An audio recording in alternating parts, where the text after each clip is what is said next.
My name is Areiel Wolanow. I'm the Managing Director of FinServe Experts, which is an independent consultancy that designs and delivers DLT solutions.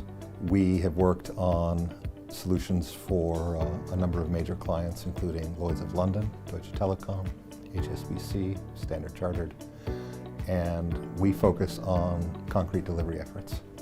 We also do advisory work. We've done advisory services on blockchain for a couple central banks and financial regulators.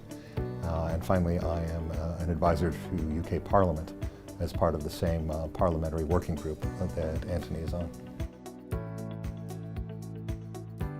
Well, I got involved, as I said, with Anthony when we were both taking part in some of the evidence sessions for the UK Parliament's working group on blockchain.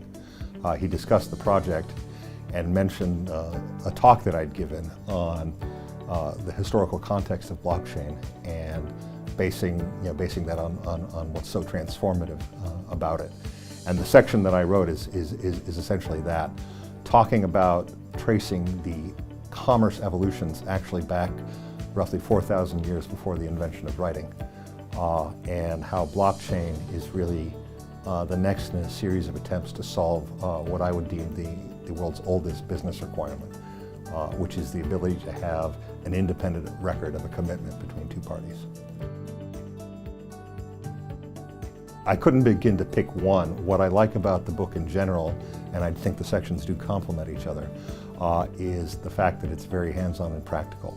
A lot of people have written a lot of things about blockchain, about its potential to solve a bewildering number of business problems.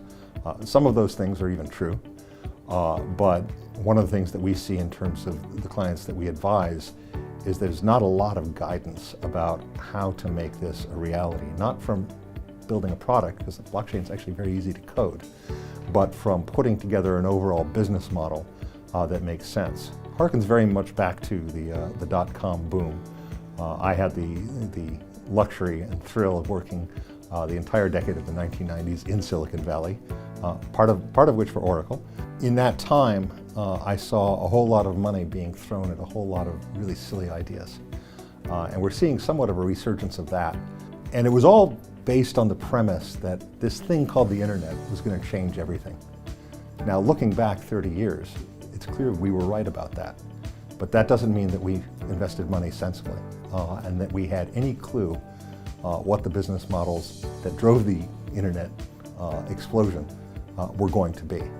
I'd like to think, perhaps this is the idealist in me, that we are a little bit more intelligent about how we approach it this time around.